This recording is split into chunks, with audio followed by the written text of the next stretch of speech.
বলবেন, কেন লিখবেন?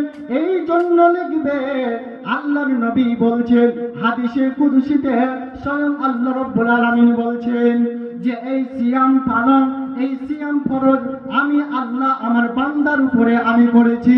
এবং এই সিয়াম পালন করতে গিয়ে সকাল থেকে নিয়ে সূর্য ডোবা পর্যন্ত, সন্ধ্যা পর্যন্ত 16 থেকে 17 ঘন্টা তারা আমার সন্তুষ্টির উদ্দেশ্যে, আমাকে খুশি করার জন্য তারা সিয়াম পালন করেছে। অতএব এটা যেমন তেমন নেকি নয়, এটা যেমন তেমন আমল নয়। এই সুন্দর, এই মর্যাদাপূর্ণ আমলের নেকিটা আমি আল্লাহ নিজেই লিখব। অন্যান্য আমল আল্লাহ রাব্বুল আলামিন ফেরেশতাদের দিয়ে লিখে নিচ্ছে, কিন্তু এই জান্নাতের, এই সিয়ামের নেকিটা, এই রোজার নেকিটা আল্লাহ